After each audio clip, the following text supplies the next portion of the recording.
Councilor Rosino, would you mind sitting in for Councilor Mitsoulas? Thank you. Unfortunately, Councilor Jim Mitsoulas is under the weather this evening, and we wish him a speedy recovery, so he's not with us this evening. So thank you. And with that, we have a couple of items on the agenda this evening. First is we have a resident, Mr. Howard Karras, and a couple of other citizens and a representative from Ted Spiliotis, Representative Spiliotis' office, to discuss a bill, an act creating an electronic healthcare proxy. They are House Bill number H-1566, an act relative to activating healthcare proxy, and House Bill H-1565 as well. So without further ado, I would like to ask Mr. Howard Karras to come up. He, I believe, wrote these pieces of legislation and put it forward and has presented on the matter. He's quite a conscientious citizen to do all this work on such an important matter. So nobody will be able to explain this better than you. So please state your name and address into the record and tell us what you're trying to do, Howard. My name is Howard Karras. I live at 41 Hampshire Road. And as Councilor Manning said, I'm here to get support for House Bill 1565 and 1566. The reasons for these bills basically were from the actual experiences that I had in trying to take care of my father during the last 2 years of his life.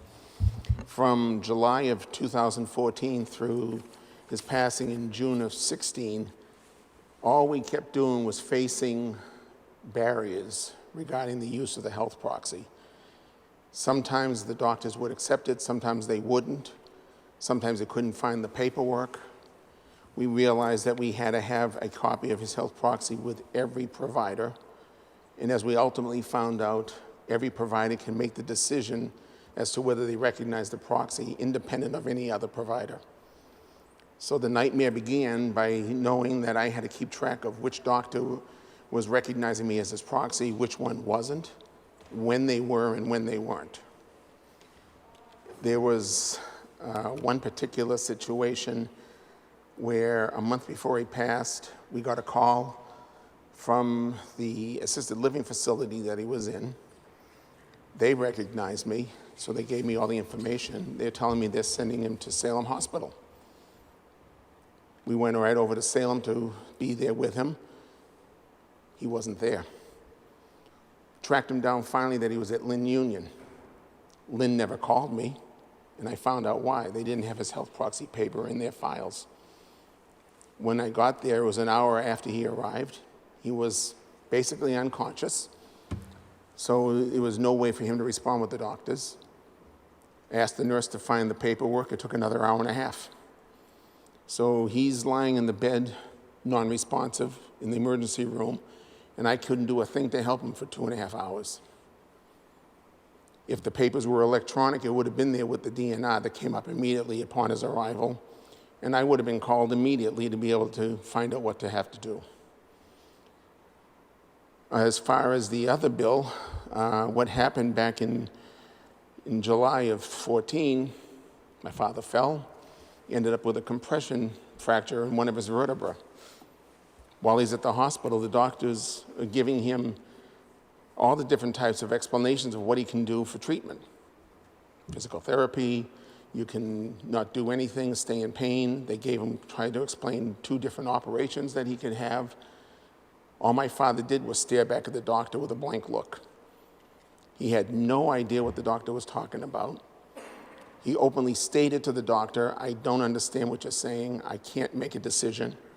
I want my son to make the decision for me." The doctor immediately looked to him and he said, "Mr. Karras, if you can figure out that you don't know enough to be able to make the decision, you're competent." Why was he competent? Because all they were asking him were things like, what's your name? How old are you? What's your date of birth? And that's all they used to determine. So 1566 is for the purposes of having additional reasons, additional considerations to know if a patient is competent. They need to be able to have some understanding of what the treatment is going to be. And if they can't, then allow at least the proxy to be involved in the decision. Right now, if you take a look at the proxy form, if the primary proxy cannot or is not willing to do their job as proxy, it falls automatically to the secondary proxy. But that right doesn't seem to exist from the patient to the first proxy. So even if the patient asks, it doesn't happen. So that's why we're looking for that. And as far as the electronic proxy, I mean, that's pretty self-explanatory. We really need to have that information, just like the DNR and anything else, go with the patient wherever they go. And changes can easily be made. If the proxy is changed, you submit a new form to a provider, let them update the proxy information online. If a doctor decides that the proxy is no longer active, just say it in the record that it's no longer active and the patient's capable. All I'm asking for the committee here is to really consider this. Think about the situation as it would be in your own families if you were proxy for someone and you were faced with the same situations as I was. And give me the support that I'm looking for through the city council so that we can get these modifications to the law passed. Thank you. Thank you, Mr. Karas. And there's also a representative from Representative Speliotis' office. Would you like to come up and state your name and make some remarks on behalf of the representative? Thank you. Good evening. I'm Mike Searles. I work for State Representative Ted Speliotis. The representative is very thankful for the invitation to come here tonight and speak a little bit about these bills. Mr. Karas was so nice to introduce this topic to the representative, and he was proud to introduce the legislation earlier this year. The bill did have a hearing. Both pieces of legislation had hearings in September by the Judiciary Committee, which is where they are now. And any consideration by the council in drafting letters of support, he thinks will be very helpful in the bill's process. Thank you. Thank you. And I also believe Mr. Lazaris would like to speak on behalf of this as well. And if there are any other members in the audience that wish to speak on this, you're more than welcome to.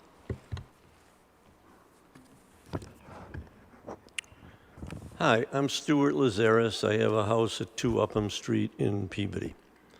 I'm also currently on the Conservation Commission, and I used to serve on the Planning Board. So I've got a lot of experience, I think, in a city working for the city. Tonight I'm here to talk to you about the medical health proxy. And it came about, I'm friends with Howard and Sharon, so I knew what was going on. And recently I was at my primary care doctor's office, and I was asked if I had a medical proxy. And I said, no. And she said, would you like a DNR, a do not resuscitate? I said, not the first time. In our society, we're bound with processes, procedures, laws that are primarily designed to protect. If not us, then somebody else. Here we have an opportunity to protect everybody. In our society, we're taught to make things better and help others. This legislation does both. Currently, the health proxy in Massachusetts looks like this.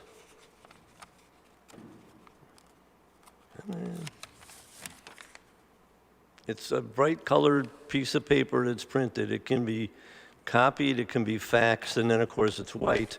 It's two-sided, and it should be signed by the patient, by anybody who wants a health proxy. And then it's given to a doctor who then files it someplace. Imagine, if you will, you're texting or you're looking at a YouTube video on your cell phone, and you're crossing Main Street here, and you get hit by a pie truck. You're unconscious and non-responsive. The EMTs are summoned along with the fire department and police department, and everybody shows up in a record amount of time. They don't know you, but you have a purse or a wallet with your identification.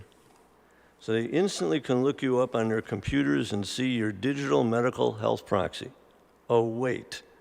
They can't access any information about you in this state.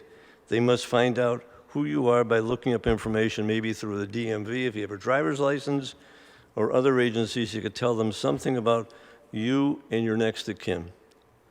So they treat you on site, not having any information, and they transport you to the nearest hospital.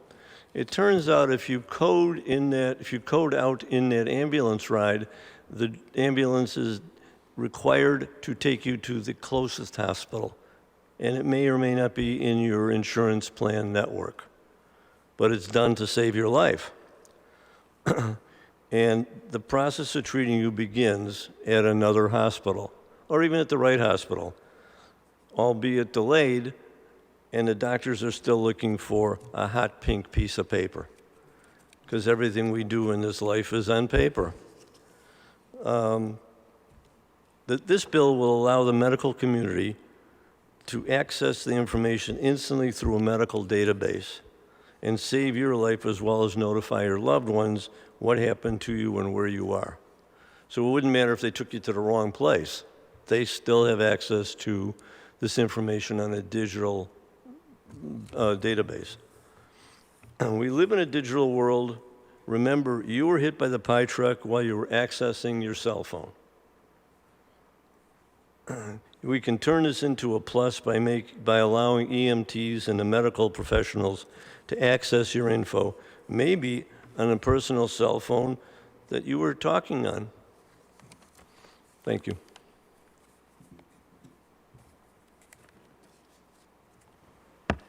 Thank you very much, Mr. Lazares. Is there anyone else that would like to speak on this? If not, I'll open it up to the council. Any remarks from the councilors? Councilor Sharist? Thank you, Chairwoman. Curiosity, does this, if somebody could answer the question, I'm not sure, does this bill, will it follow into New Hampshire if the person goes to New Hampshire, Maine, other states? Could they access it in other states also? Would the representative aide like to address that? I don't believe it would. The question, would you like to come back up maybe and field this question? The question was, would this bill follow individuals into Maine or New Hampshire? Is this Massachusetts specific? I'm not sure. I'm sorry, Counselor. Okay, it's a very good question, obviously. Stuart, do you know the answer? Come on up, Stuart. I'll stay up here for a minute. Currently, the paper is not good in any other state except Massachusetts. If you're vacationing in Florida or you have a home there part-time and you hurt yourself, they have a different document for proxy. They will not accept the Massachusetts one. If you were to think forward, instead of just fixing this piece in Massachusetts, I believe all of our medical information should be available, with our permission, to be accessed anywhere in the country, so that anytime you're in an accident, somebody can see who you are, where you live, what your medical conditions are, and what you're allergic to in terms of medicines. The proxy doesn't do that, but they should be available digitally for anybody that's in the medical community so they can take care of you better. This bill is to just make this digital in this state. Well, that makes sense. Okay. Councilor Barsigno? Chairwoman, just one Excuse point, me? I'm sorry. Yes? And that's what I had feared, because it's not even recognized in this state already. I wasn't sure if other states had this before us. Certainly going to support this. Having to deal with this in my own life, I can see how this is far beyond that we should be at this point now. It should have been done earlier. Not only would I support that, I would ask for our local government here, and as well as our congressman, to get a copy of this. I am going to suspect that it's going to pass, that we move this forward to other states, because, people travel quite a bit, and it would only make sense if it was recognized, especially in nearby states. Thank you, Council. Thank you, Councilor Charis. Councilor Barsigno? Thank you, Madam Chairwoman. I think this is absolutely important legislation, and I think it's actually overdue. Being in healthcare, my wife being in healthcare, unfortunately, stories like Mr. Karras said are too familiar, and a lot of it is timely information not being handed to clinicians fast enough to get things done appropriately. So I think having things digitalized is paramount to effective health care. As far as national, Stuart was correct. Each state has different laws and regulations regarding healthcare proxies, but there is starting to be a standardized medical form called a medical platform called EPIC, which is a nationalized database so that if you were to get sick in Timbuktu and they're on EPIC, your information could be transferred to that database instantly as long as they're all on the same server. So that is coming, it's just coming slowly as far as a federal database regarding healthcare.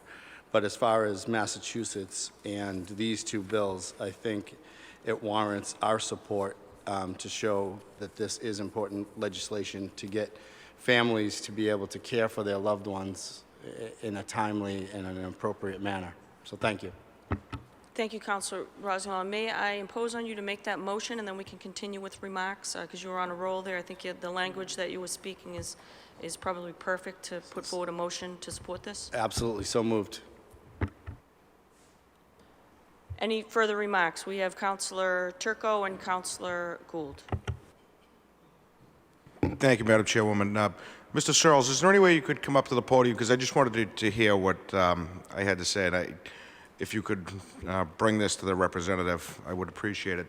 I obviously support this, and I want to thank Mr. Karras for bringing up the issue, because it had never dawned on me that as many times as I had filled out a healthcare proxy, that I had to do it at each and every hospital that I went to. I just assumed that it would be in my medical record somewhere and somebody would be aware of it. But I understand the complexity of having this digitized, and where, as Councilor Rossignol said, there is a potential database, but maybe it's not up and running yet. So I don't understand, or what I think would be the easiest thing to do is to add it to the registry database, the Registry of Motor Vehicles, where they already ask us if we are organ donors or not, and possibly place the proxy notification on a license that you do have a proxy on file. And I understand the medical, what is it, the privacy HIPAA acts, but I would also believe that maybe your donor would be a HIPAA issue too.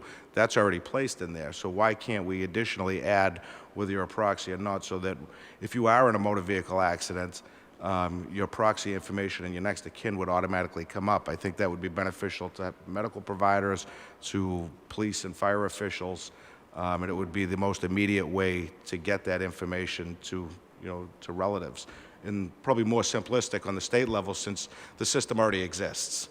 It's just my thought, if you could look at the legality of adding it via the registry. I'd be happy to bring that up to the representative. Thank you very much, Mike. Thank you. Thank you, Councilor Turco. Councilor Gould, then Councilor Rossignol. Thank you, Madam Chairwoman. I just want to thank you for bringing this to us through a motion. I appreciate it. I was going to make a motion, but Councilor Rossignol already did that, so thank you. Councilor Rossignol.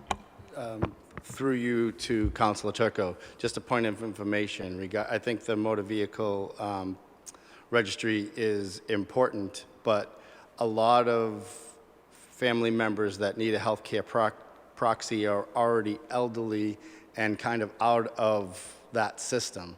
So if you're looking at a 70, 80, 90-year-old loved one, they're still part of the database, but they don't have their license any longer. So it would almost actually be an extra process that they have to somehow get to the registry to get back into that database, where most of their records are actually through the healthcare agencies, if you follow my train of thought. But just a point of information. So thank you. And if there are no further remarks, there's a motion on the floor by Councilor Rossignol that the Peabody City Council endorse via a letter to Representative Speliotis in support of Mr. Karis's bills, House Bill H. 1565 and House Bill H. 1566, in reference to them being paramount to effective health care, that proxies be digitized, and travel with the patient in order for healthcare professionals to have access to the information of the proxy. So, roll call on the motion. Councilors Rossignol, Yes. Gould. Yes. Charist. Yes. Melville. Yes. Manning Martin. Yes. Motion carries 5-0. Thank you very much. It was an excellent discussion. Mr. Karas and family and Representative Speliotis' office, Mr. Lazaris, thank you very much for coming out and putting forward that initiative. I have to commend you. I've been through, as many people have or will in their lifetime, the red tape and the frustration that comes at a very difficult time in your life when you need to care for your loved ones. And you've gone through that, and you survived, but you're looking out for others now, and that's really commendable that you would put all this time and effort into it. So we thank you for that. So good job. And thank you very much. And with that, a motion to adjourn. Oh, no, we have another item. Thank you. We'll move on to another item. Thank you very much, Mr. Karas and Mrs. Karas. Next item on Human Services is our Veterans Service issues. Captain Steve Patton, our Veterans agent, is with us tonight to give us an update on all the great things that you're doing, that your office is doing, and also to share with us any issues that you're having where the council and the city of Peabody may help you help our veterans. So state your name and address into the record, please. Sure. My name is Stephen Patton. I work here at City Hall. My home address, 4 Clinton Road in Peabody, Massachusetts. Thank you for having me here tonight. I'm not sure that everyone was able to get the news, but recently a anonymous hero, I'll call them, apparently had seen the last meeting I was here with you all, which was April. That person heard that we had a need for a second veterans vehicle. We actually had veterans driving their own vehicles to take other veterans to medical appointments. In one case, one of the vehicles broke down. Their personal vehicle broke down. And we said, you know, there's all this goodwill, and it's just they deserve a little better than that. This hero was watching on the television and came to all of our aids. This person is our hero. They purchased a 2020 Chevy Trax. They left it in front of Councilor Manning Martin's house with a note on it that was anonymously donated. What a surprise that must have been. And they also paid to wrap the vehicle, and it's going to be ready to go in the next few days, possibly tomorrow, if not, then Monday. But it's an extraordinary thing that they did. And, you know, I was in the Army, so I can't tell you about every branch, but the Army has 7 core Army values, one of them selfless service. And, you know, to this person, if you're watching again, it's moving. You're a hero to all of us. And the selfless service that you displayed to your fellow citizens is remarkable. And we'll never be able to thank you enough. A true hero in our eyes. So that's the real big news. There are a couple of items that I wanted to bring up. The first, if I could actually, if I could just step away from the podium, I printed a copy of an amendment to the Mass law that actually came out a couple of years ago. Oh, you don't need to. Motion to receive. Oh, thank you. Motion to receive. Thank you. All in favor? Any opposed? It's a vote. You all earned the right to sit down. I would have went around the room. I'll just give you a chance to get in front of you before I comment on it. Yeah, it's my apologies. It's how the state was displaying it on the computer, so I'm sure I could have blown it up, but.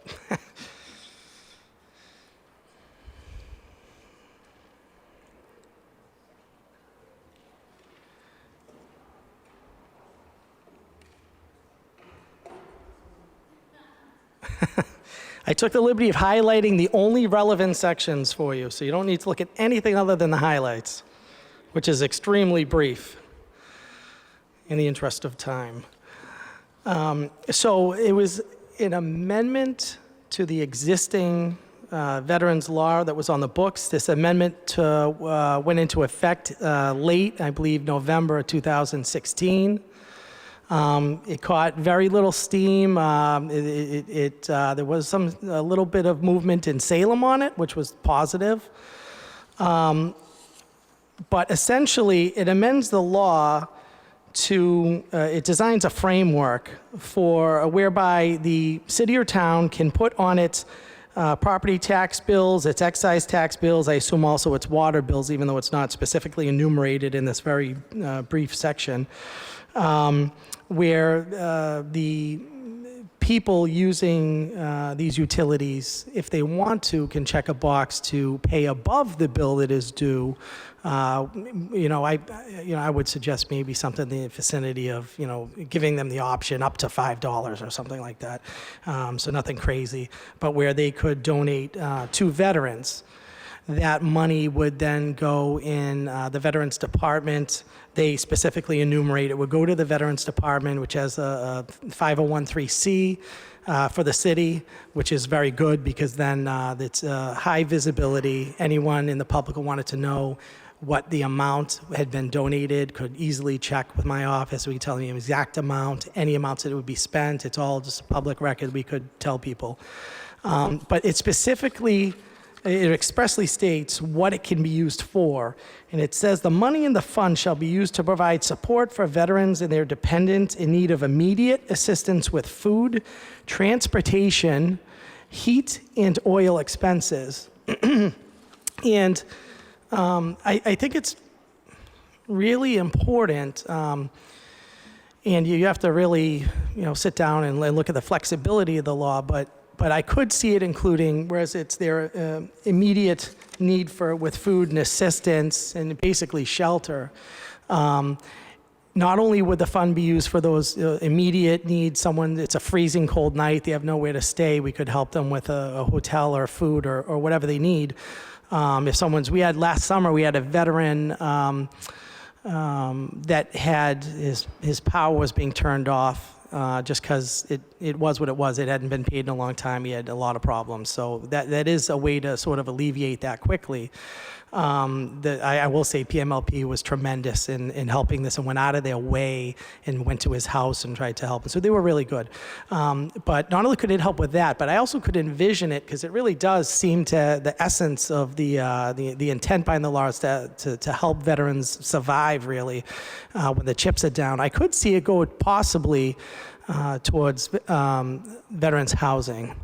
And by way I say that, just looking what the Friends of the Council of Aging are able to generate. Now, they do put out about 10,000 pieces of literature, but they're drawing tens of thousands of dollars, all for the betterment of our seniors in the city. But something like this on the bills, I think would generate similar money. So I'm not talking anything in the immediate time, but maybe try it out and see what comes in. And if the money does come into a substantial amount, maybe we take a wait and see approach as it accumulates. And maybe at some point, I could see the funds maybe being matched when it gets high enough to the point where maybe we could buy one residence where we could house maybe 4 or 8 veterans. And that's really helpful because the city, from a veteran standpoint, I can't speak beyond that, but as to a veteran standpoint, there's not a huge veterans homeless situation. Chapter 115 of the Mass General Laws provides the subsistence, the extra money they need to pay their rent. But there are a few individuals that do find themselves homeless that are camping in tents at various spots throughout the city. And I think that having something like that where if you needed to put somebody up, especially in these cold months, you could do that. Whereas, I'll tell you right now, there's no veterans housing on the North Shore. So you go to Beverly, they have not had an opening in years in Beverly. You can't get into Beverly. It just doesn't happen. Right now, the waiting list for veterans preference on the senior housing list is 3 years. I was baffled by that, and then I said, let me call the whole North Shore. I called every town on the North Shore. They're all 3 years. So if you're a veteran, it really doesn't, I mean, it does help, but it's not a help in the immediate, in the short term.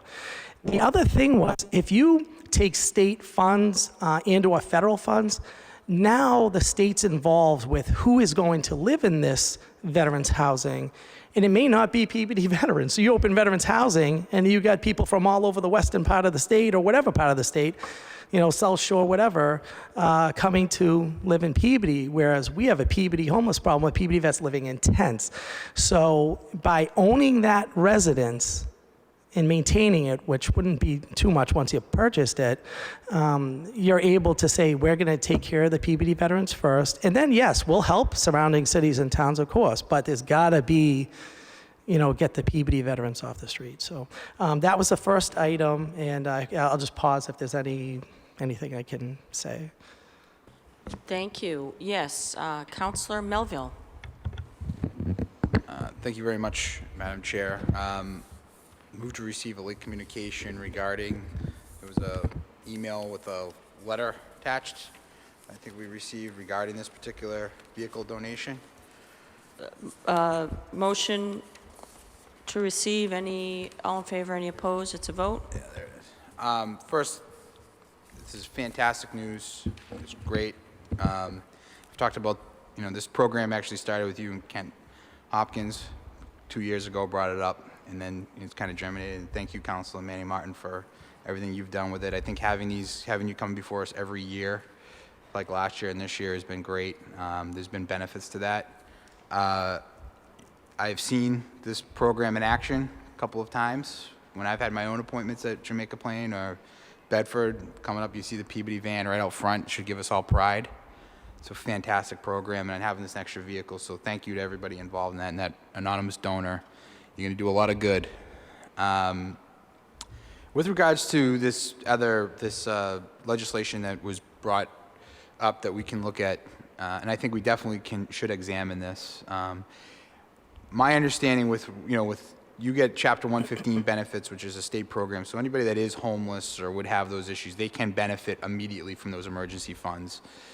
In some cases, for a longer term period, correct? You can correct me if I'm wrong, but my experience with 115 was always that we can get somebody into housing. If I could say this, it allows us to put them up in a hotel for, I believe, 3 days. Yeah. But it's really hard for some of these individuals that might have background issues, or we work very well with NASCAP down the street, but sometimes there's just nowhere to put them. Yeah. So now if you had this, you're not waiting a month or 2 weeks to get them somewhere. And I think that's a great point, and that's what I was kind of going to go with this, is that this particular program was set up so VSOs, veteran service officers, a lot of what you're dealing with is social work issues, and some of the funding for that is bureaucratic, and it's very specific language on who qualifies and how they qualify. The veterans groups and our veteran service officers throughout the state push for this because this would give them some operating space for those things that you can't quantify in a piece of legislation. So under Chapter 115 or any of these other issues that you would come across, this would give you some space to be able to, with funds that would come from this particular program, that you could then attribute to those issues. And I think there's a lot to be said for that. And I also think that this is a really good conduit to getting donations. That when somebody asks me quite a bit, how can I donate to veterans? This is an opportunity that could be there. Other than stating veterans groups or housing, I have groups that I deal with, that I work with, and I know and I trust, and I can say that to folks. But this is also a way to say, hey, you want to donate to veterans in your community, this would be an opportunity to do so. So I think we can coordinate. I think it would be really worth us all working with the city's building departments and seeing how we can get that on there, and along with the finance department, and making sure we can set this up. I think we can make this happen. So thank you very much. Matt. Thank you very much. I think it's just a great way that 100%, every cent that they donate will be there, and for everyone to know, here's what's there.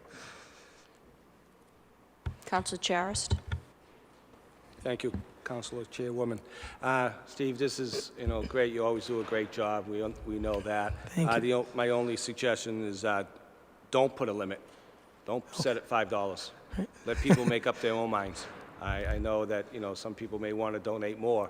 And, That'd be great. So keep it open-ended, Thank you. Thank you very much. Any other remarks from the councilors?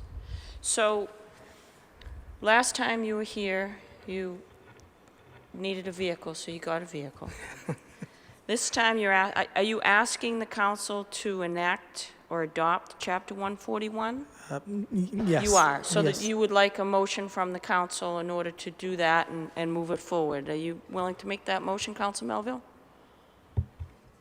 Yeah, I'd be willing to make that motion, and we can work with I think it would be good. I'll make the motion and move it forward, and then we'll brief the council back on how it will be implemented. How's that sound?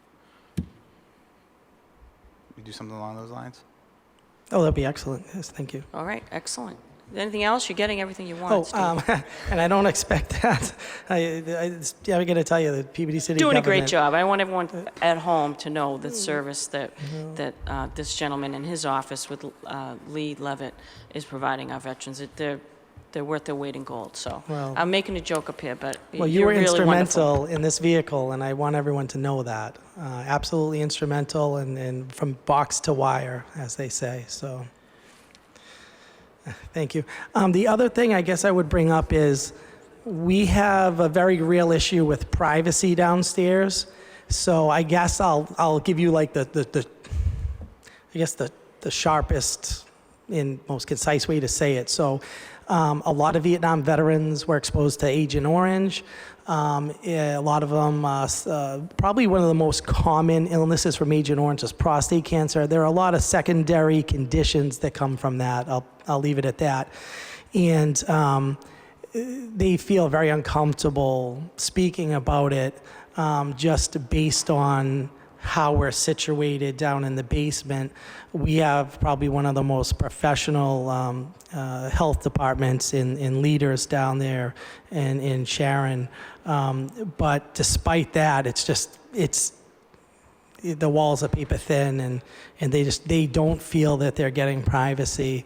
And really, I would recommend. I know one of the things that in speaking with the folks over at the senior center was if they were eventually going to get some funding, they would have made space and built some space in there for us. But something like that, really, the whole department has to like permanently move. It can't be like a satellite thing where we could talk to them, because we'll have 5 veterans with Agent Orange illnesses in a day. So it's, and also the Chapter 115, it is, some of the stories, it is heartbreaking, and you have people basically saying why they haven't worked in years or whatnot, and it's really uncomfortable because now there's no waiting area, and what happens is you'll have someone pouring their heart out to you there, and then someone just walks through the door like Kramer and Seinfeld, and it's just not, it's just, it's really not adequate, so that's all. Thank you. And I do know that you had raised this issue last year, so it is something that the council and the city needs to address and provide better space for your services down there to our veterans. So that's going to be prioritized, I'm quite certain, by this council. So thank you for reminding us. Are there any other remarks from the council? Yes, Council Gould? We need to vote on Councilor Melville's motion. Yes, if he makes it, we will. Yep. Yes, please articulate your motion. Thank you. All right. I just wanted, Steve, on this, we're at Chapter 141. It's an amendment to a previous chapter, correct? It's Chapter Yes, 60. Section 12, 3F. All right. So just so I'm clear on this, because I want to make sure we're adopting the correct thing, move to adopt Section 12F of said Chapter 60, Section 3F, acts relative to housing operations and military service and enrichment. Yes. That's correct? Okay. I'd like to make that motion, so moved. Thank you. You heard the motion by Council Melville. Remarks on the motion, Council McGinn. Thank you, Madam Chairperson. Not on the committee. Appreciate you allowing me to comment. Just in looking over this quickly, there, when you adopt it, it allows for this checkoff box to be on tax bills or motor vehicle excise bills or mail something separately. Does that determination, who makes that determination? Is that made by the finance director, or does the council need to give no, I think greater the council specificity? would, yes. Yeah. Yes. So if the motion is to adopt this, I think there needs to be some additional thought put into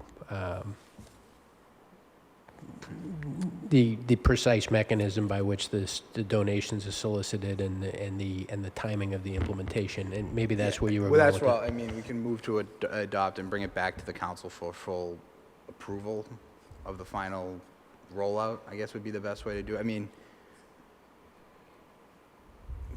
yeah. Council, what if we keep it in subcommittee? We'll come back and we'll brief everybody on the mechanism on which we can roll this out. I have some advice from the city clerk on his last evening, so we should definitely take it after 40 years, is to refer the matter to the finance director for review, and we can keep it, refer it back to Human Services when he reports back to us. That makes perfect sense. I'll amend my motion to forward this to the finance director for review. So moved. Excellent, and thank you, Tim. Are there any other remarks on the motion? All in favor, any opposed? It's a vote. Anything else to share with us? No, I just want to thank you each for everything you do every day for the city. It's wonderful. Selfless service. Thank you, Steve, and I happened to catch you on TV last night, and I have to say, when you mentioned that you had lost 51 of your friends and comrades, I just want to express to you my deepest condolences, and I want to thank you for your service to us as well. So God bless you. Thank you very much. Thank you. With that, I'll entertain a motion to adjourn. Motion to adjourn. All in favor, any opposed? It's a vote.